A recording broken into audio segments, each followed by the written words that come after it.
So next up, I think we'll go ahead and get started with our fireside chat with Julie. Is Julie here? I'm here.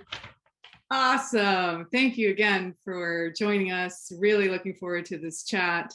And I'll go ahead and kick it off by sharing your bio with everyone. My goodness.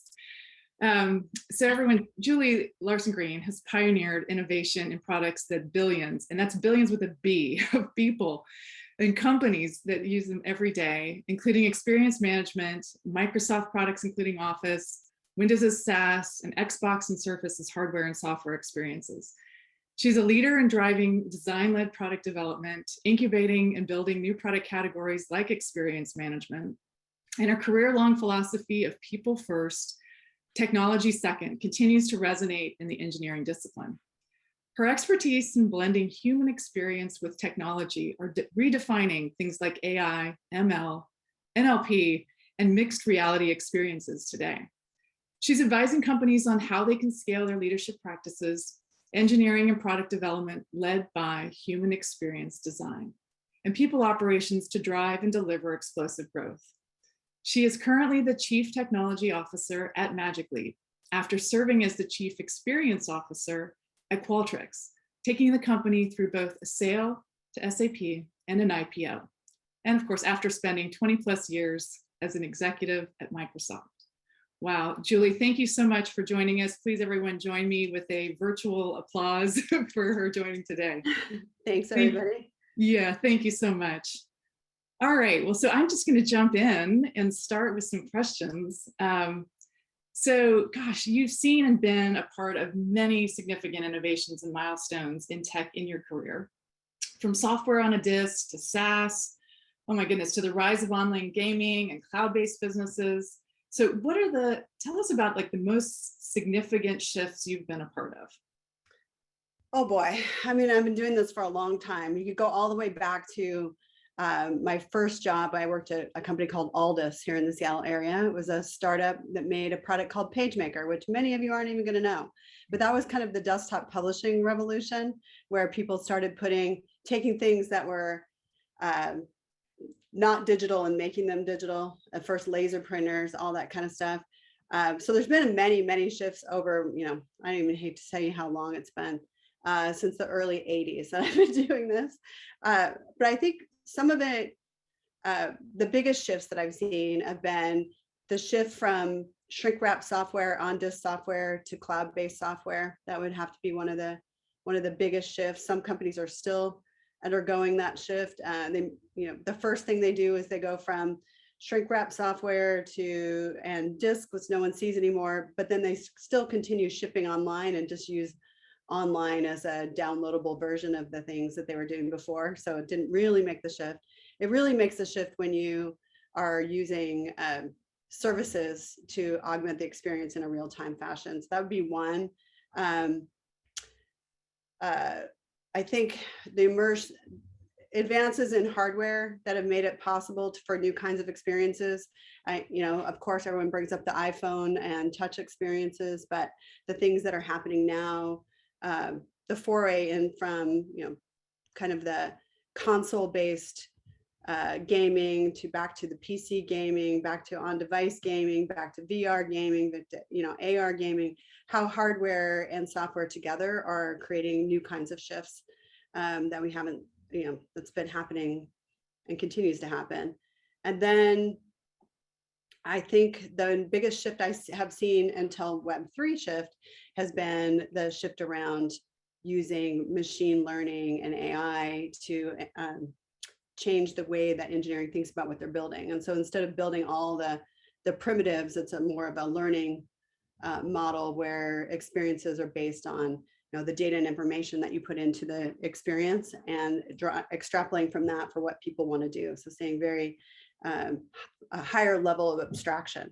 So a continually higher level of abstraction to, the point we're going to have apparently a chip in our brain that's going to help us understand what we're actually thinking and do it.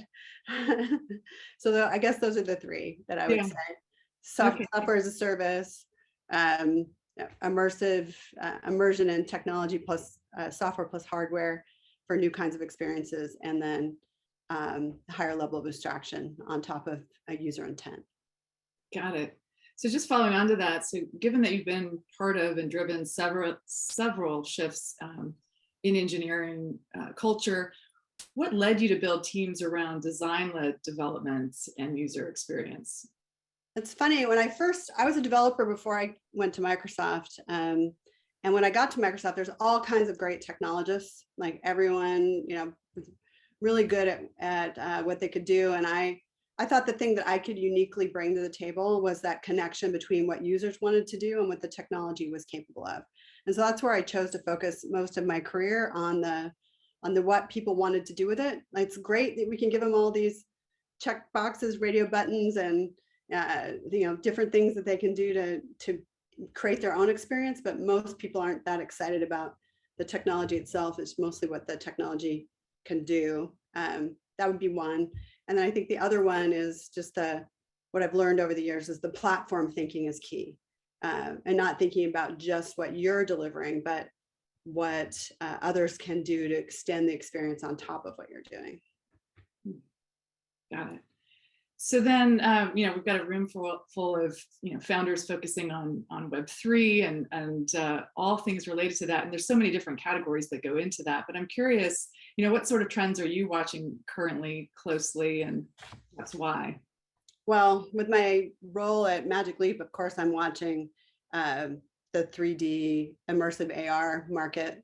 I'm really interested in everything that everyone's been talking about around the metaverse, not so much the VR aspects of creating a virtual world, but the more integration of the digital and physical worlds together. And so augmenting your everyday experience in new ways. That's been one that I've been paying attention to for a while. Of course,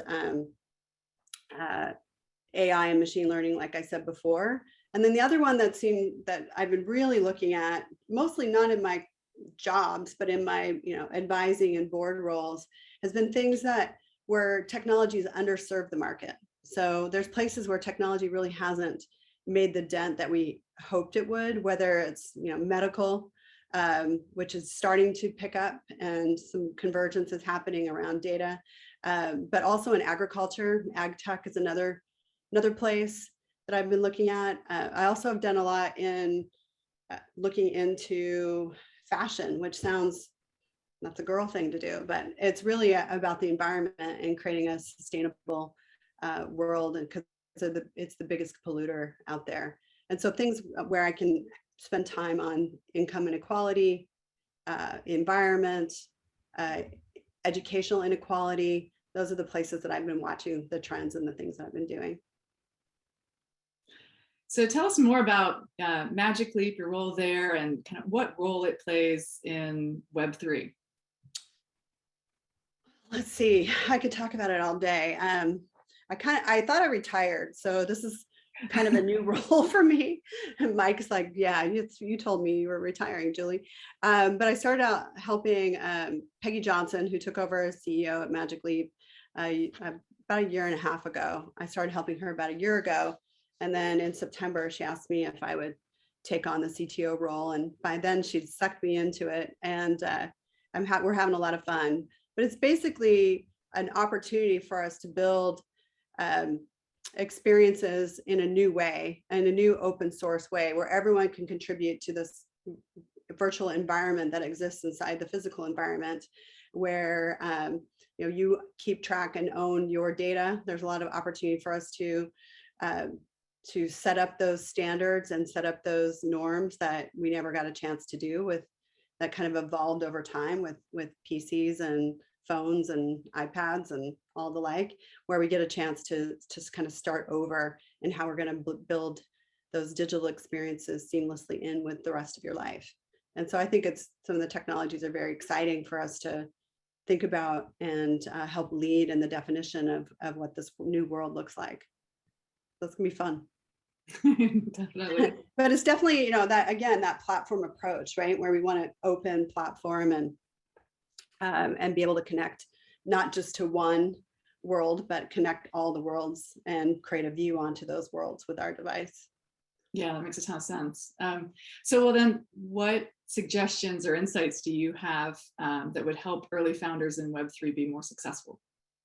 I think, you know, some of the principles are probably not that different than things that I've seen in other shifts. You know, design thinking is always up there. It's, you know, it's can get really excited about the technology and how you transform, you know, from one into the other. But if the idea isn't solid as something people want from the beginning, it doesn't matter if you just take a different take on it. So it's going to open up new opportunities.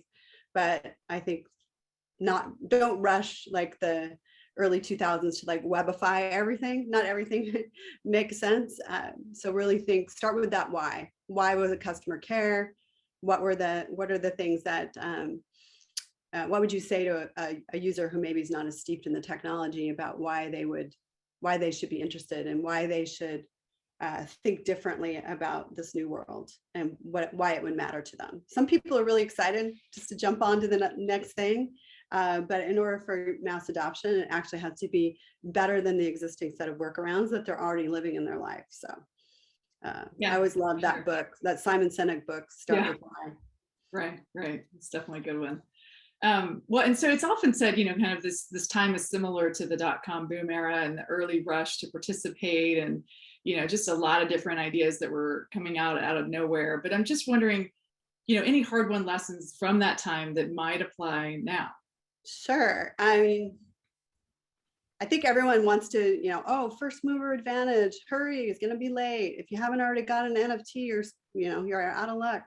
So I don't think that's true. In fact, I think there's something to be said for a convergence of, you know, technology, scenarios that resonate, and interest in the environment from, you know, people that might be buying your solution.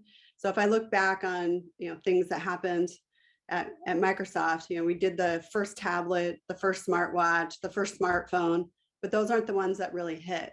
You know, it really had to be that convergence of purpose and technology and timing that would make those things great. So don't think you're late. I would say make a plan, work the plan, look what other people are doing, because there's such a thing as second mover advantage where somebody else figures out the hard stuff and you just come in and fix their mistakes. So, so, you know, think about the moat, think about the thing that you're going to do that's unique and different and that you can own, that someone else can't easily copy. Sure. If you do that early, great. Otherwise, be aware of fast followers, and sometimes it's easier to be a fast follower. Got it. I'm going to ask you one more question, and then I'm going to turn to the chat for some of the great questions that are being asked by everyone. So one more, just so as you know, a successful executive and board member and advisor, I mean, you see all kinds of things. What advice do you have for entrepreneurs that you mentor? I think probably the most surprising advice I could give is pay attention to your people systems up front.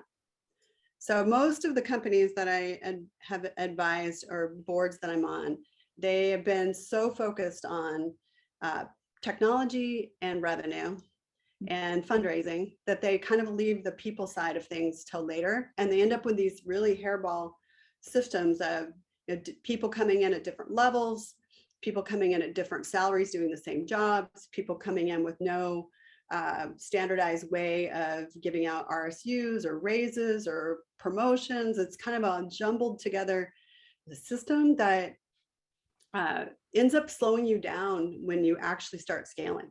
So it seems easy in the beginning to not have to worry about that stuff, but it's really going to slow you down when you start to scale. So if you could think about being a performance-based company from the very beginning and how you reward based on performance and how you can create a system where people can do their best work, where there's not, you know, everyone's an outlier, then you're going to have a lot easier time when you scale. It's a challenge when that happens. And, you know, bringing in more senior people over the top of the people that started there with you and all those things, you kind of got to think through them up front, how you're going to handle them.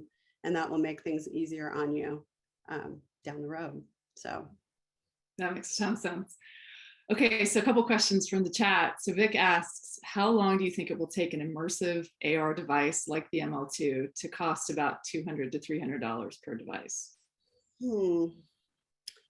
Depends on what you want it to do. If you want to be fully immersive with like real world field of view and real world digital field of view, it's going to take a while to do some of the things that some of the people in the consumer space are doing.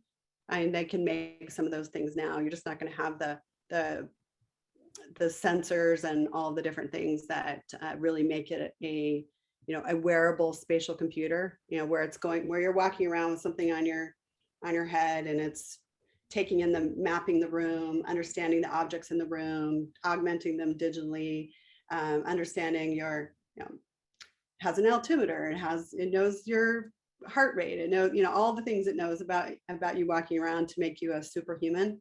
That's going to take a while to get there. The optics are probably the biggest part of that and the most expensive piece.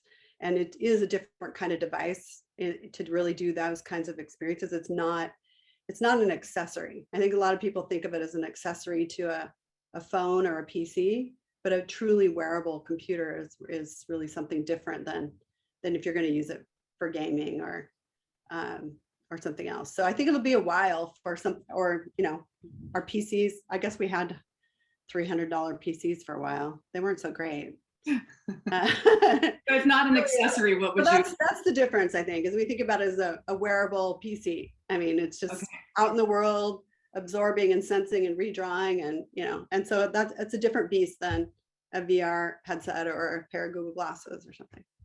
Got it. Okay, thank you. Yeah, so Mayura asks, can you share your thoughts on opportunity gaps in current metaverse developments? Boy, I think the one I would see is that everyone says AR, VR when they're very different. And so they shouldn't really be in the same category at all. And VR with front-facing cameras isn't the same as augmented reality either. And so we're focused on the enterprise and being a tool for work and having people have their own cloud with their own content. There's an opportunity to connect those clouds together and to share data and information and share objects and share spaces and all those kinds of things. But I think it's down the road for where it has a lot of utility. The line of sight on scenarios is much more tactical right now. Used in medical, used in defense, used in industrial settings, warehouse settings, any kind of 3D modeling, things like that. Yeah, so this next question by Chad, we hear this, the term metaverse used quite frequently, but he's curious about how you define the term metaverse at Magic Leap. And it seems to be a lot of recent conflation between the terms Web3 and metaverse. Yes, and I don't quite understand that, to be honest. So metaverse is kind of Meta took the name Meta and made it their name, but metaverse originally was basically this alternate reality or this ability to see another dimension in space.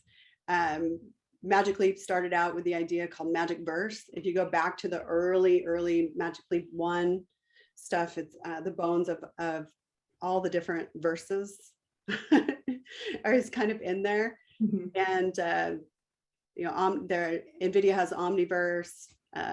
Qualcomm has Qualcomm Spaces, which is a similar thing. And then there's Metaverse, and then there's AR Cloud is what we call it, augmented reality cloud, because we're not trying to create a connected world at this point. But to me, they're all flavors that's going to have to be some sort of consolidation or some sort of interoperability down the road, because people aren't just like multi-cloud. There's going to have to be multiverse. Yeah, interesting. So, kind of going back to your point before about thinking about the platform, Greg is asking, how do you think about designing and developing as a platform from the very beginning? Well, it's kind of Soma and I could probably do a really fun chat on this one at some time. It's basically a chicken and egg thing, and you have to be open to revisiting what's in the platform and what's in the app, the app or the services layer as you go. So some things start out, super obvious. Like if you're going to build a another device platform, I'd recommend starting with ASOP. Because why do you want to redo, remake a file system, remake MDM, remake, anything actually. But if you're thinking from the beginning on creating a platform, think about what part you want to own and what part you're going to drive that's unique to your business. And then how can people extend what you have and what that layer looks like. And so what will happen is you'll start building what you think are the primitives for your platform. Someone will come in and build something on top of it. They'll tell you what the features are that they think you need to put in there to make their job easier. You'll start doing that. You'll have more people that are going to extend your platform. Those people will all be doing something very similar but different. And you'll say, hey, I think I could generalize this so more people could do that thing that should be in the platform. And so eventually you're going to get so much stuff down in the platform that you will say, someone will come in and say, oh, this platform stuff's too heavy. I need to put a framework on top of it to make it easier. And then you just repeat that pattern over and over and over again. And so there's not one answer about, what's in the platform and what's in the services layer above it. But start with, what do you think are the things that people are going to want to use to build experiences on top or connectors to other things. So, Jeffrey's asking for you to break out a crystal ball. He says, do you think there will be a single owner, Facebook, of the metaverse or a number of decentralized worlds owned by the people? I think it's decentralized worlds owned by the people. All right, definitively. There was no ambiguity there. Okay. There's your answer, Jeffrey. All right, so Peter. I hope so. Anyway, yeah. I don't think we're at one. I mean, there's already too much momentum in different areas that it could converge that way, I think. Yeah, I think that's the hope for sure. Peter's asking, what systems and industries do you think would benefit most from decentralization? And as you mentioned, it doesn't always make sense to Web3ify everything. Oh boy. I haven't really thought about that specific question. I mean, I think the big winner is the people that use the technology, and not the technology itself, like having control over your data and where it goes and who has access to it and who can monetize you and what the benefit is to you. That's the big win. It's kind of a uprising of like, stop selling me without my permission. Definitely. All right. Let's see. So another one. What are common mistakes from your experience technical founders make often, and your advice for product market fit? Oh boy. Technical founders. I think as long as they have a hard time hiring salespeople and product managers, I think, because they don't understand those things as much. And a lot of times technical founders think that means they are a product manager when it's actually a different skill set on helping to think about go-to-market and building the business. So, the technology is a huge part of it. And I love working with a technical founder. I like people that, it's always fun to work with Bill Gates, and because he had so many ideas about the technology and where it was going. And I always like to be the person that took that idea and turned it into a product. So, so don't underestimate your need for that kind of a person. And I think you have a hard time, we need salespeople, but it's hard to decide what they should look like who to hire and what skills they should have. And that's challenging because you've never done that job. So, and it's just, for me, it's probably the hardest. And I may be projecting because it's my hardest thing. It's my hardest thing is figuring out how to create the right sales organization and who the right leadership should look like, especially early on. Mm-hmm. Yeah. So is there a second part of the question that I missed, or is that? I think the second part was just around advice for finding product market fit. Oh, relentless talking to customers and users, and the hard part is to separate like what you want them to say from what they're saying to you, because everything, if all you have is a hammer, everything can look like a nail. So you have to kind of step back and really listen to the feedback about what's resonating and less than them saying, do you like it or not like it? Because they're not going to want to hurt your feelings, and they'll overestimate anything you hear is going to be overestimated and how valuable it is. Really look about what problems they're trying to solve and how does your solution solve their problems. More so than, do you like this feature or not? So are there any opportunities for builders to create on the Magic Leap platform? Yes, we're in early adopter program right now. And if you are interested in being part of the early adopter program, send me an email or go on our website and sign up, but jgreen@magicleap.com. Can you say a little bit more about the early adopter program and what they're going to be? Yeah, the early adopter program is we can get anyone who wants to up on our SDK and our early emulator tools. We have a limited number of early devices that we're giving out, and we're doing it on a priority basis of what people have planned, what they're going to build and what the opportunity to sell Magic Leaps are and all that kind of stuff. So, but you can get up early on the developer portal and get started using an emulator, and then put in your pitch for why you should get a free device to start developing on. And then we will have developer edition for sale early summer. Cool, that sounds fun. So any ideas you wish founders would pursue in VR related to your experience at Magic Leap? There's all kinds of scenarios that are that if you really think differently about using the surrounding world, like the room that you're in, or the warehouse that you're in, or the landscape that you're in, that you can create all kinds of new experiences where you can take things that used to be 2D and turn them into 3D. And so whether it's, I don't know, imagine a scenario where there's limited real estate to put cars on a car lot. Imagine you could go to the car lot, go into the showroom, see a car, and then put the Magic Leap glasses on, and then change the configuration of that car to the exact configuration you want, and be able to see it, walk around it, open the door, look at the dash. Everything looks, the way it is, but it's just that one model.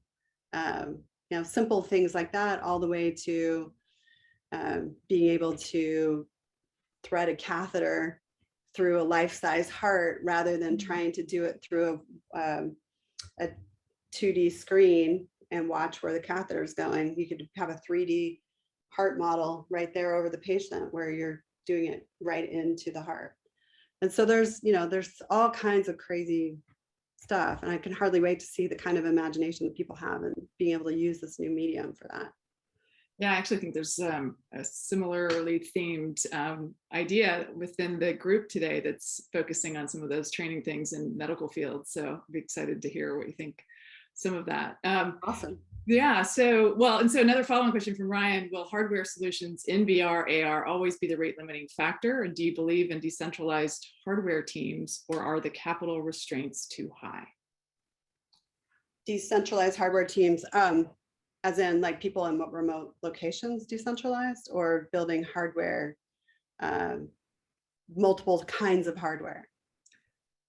I don't know if Ryan is going to follow on there, see if he can give me some clarification. Both. Mark. He's asking both. Both. Okay. So, well, first, Magic Leap is decentralized. So there is a optical fab in Florida, and that's where the headquarters is. But we also have hardware teams. A number of optical engineers are in Boulder, Colorado. We have a bunch of our perception team and our SDK team in Santa Clara, LA. We have people in Austin. We have another hardware facility in Austin. We have people in Israel. We have people in Zurich.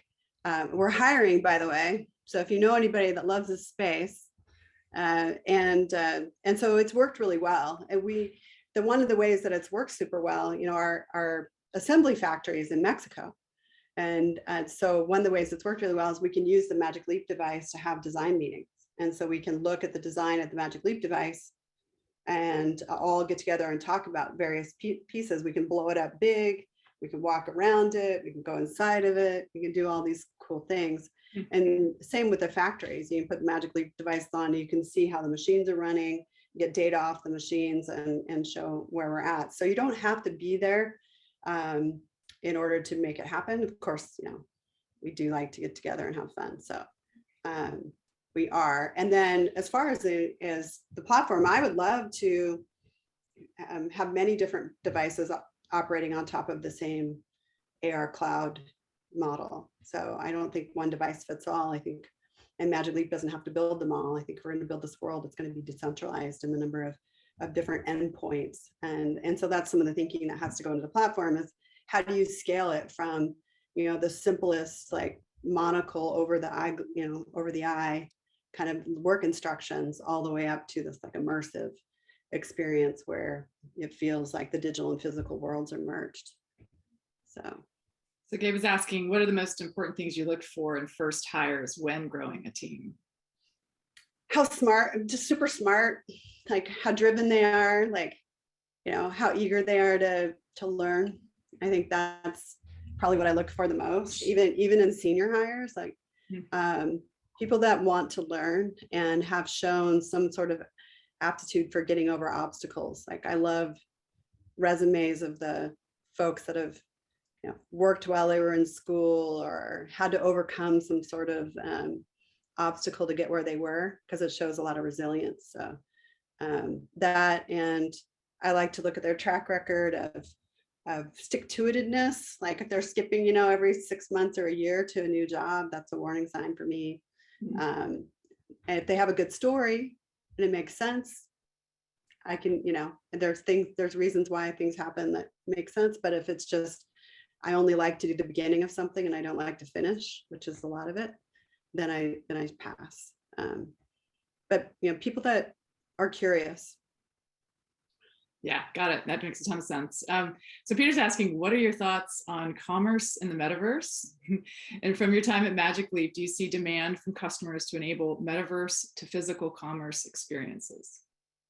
I think it's too soon for that. So, and we're focused on enterprise, which is mostly, you know, you buy through a channel partner and it comes preloaded with all the stuff on it and you use it to do work. So we haven't really been in that space, or at least not with Magic Leap 2. Prior to Magic Leap 2, under the old administration, they were building a app store consumer like process and then connecting to commerce.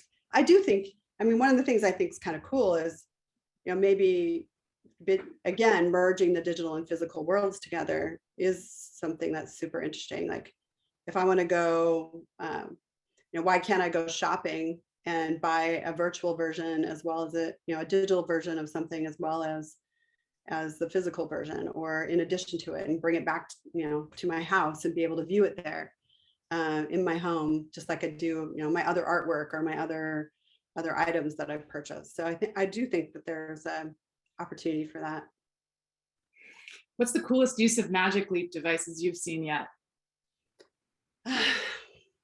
Operating on a pig. Whoa, okay, say more about that. There's a company in Europe where they got a wild boar and they used the Magic Leap glasses to perform surgery on. They projected like the where they wanted to put the incision, what they were going to do to the wild boar. Other people looked on remotely from it, and it used a lot of the capabilities of our product to be able to perform that surgery. Wow. It's so you think cool. It's going to be like laparoscopic surgery from afar using Magic Leap on people? Potentially. There's lots going on in the medical world for sure. There's lots of really neat stuff going on. You know, there's simpler things too, like working with some of the big box stores on how they stock their shelves, and you know, all of it's pretty neat. It's different, but it takes a while to wrap your head around it. I mean, I remember when I first started doing machine learning based features in Office, you know, like how to help somebody lay out our PowerPoint deck. It's a very different thinking than having giving everybody fine control over every little thing and coming up with what, you know, the intent of the user is, and then figuring out how to get it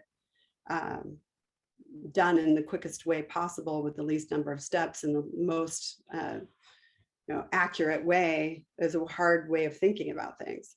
And so I think it takes it even one step harder when you're trying to think about how does this digital content feel real and reliable in a physical world, and what kinds of experiences, what's the interaction model, how do you use it, how do you can sure save it for in perpetuity, but you might want to move it around. How do you remap the space if you move a chair, or the operating room monitor gets moved over here?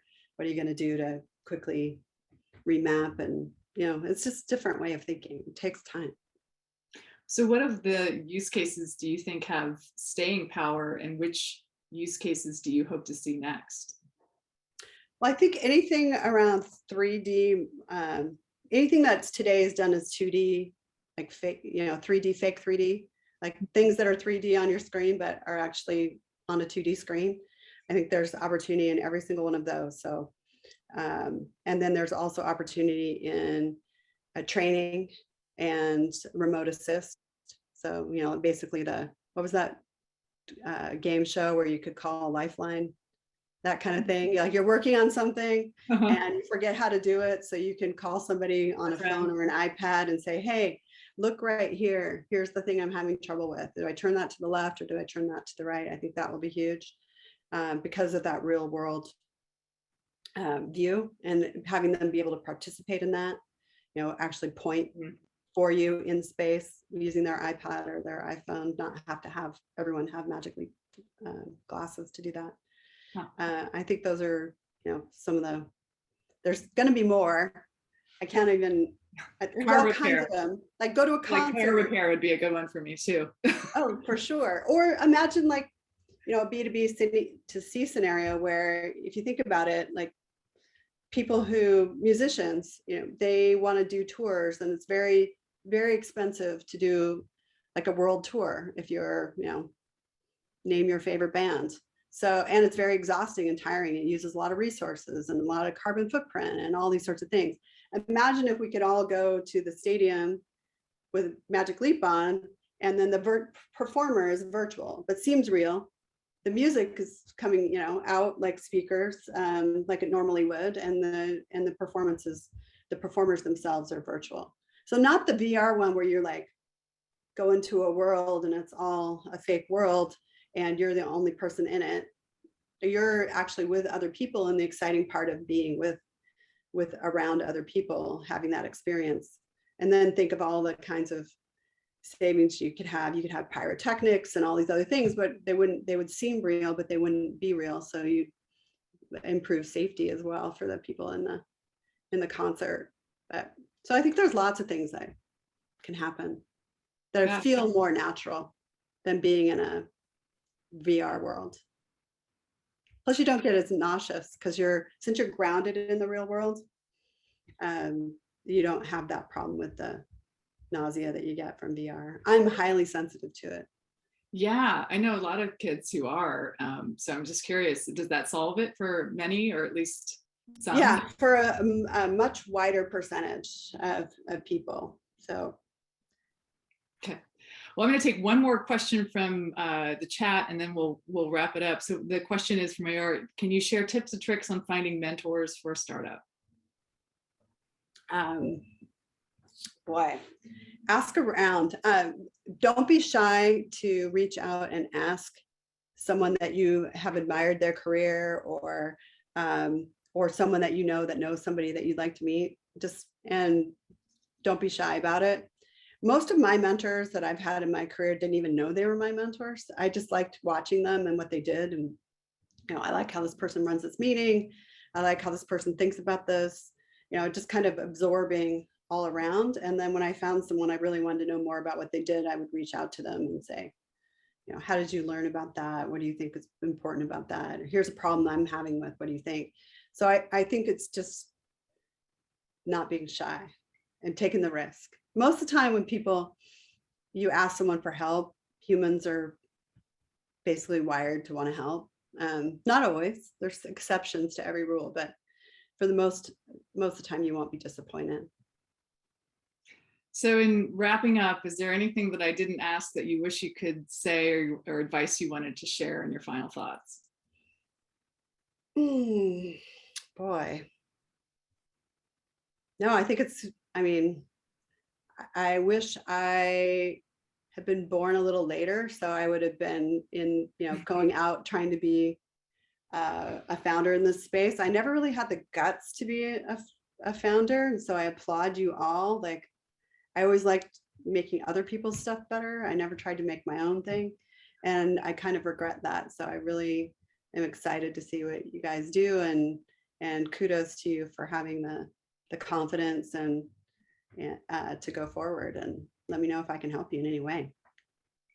Awesome advice to end on, Julie. Thank you so very much on behalf of the whole MVL team and the Launchable community. Thank you again for sharing your thoughts today. We're very grateful and really happy to have you. Thank you. Thanks.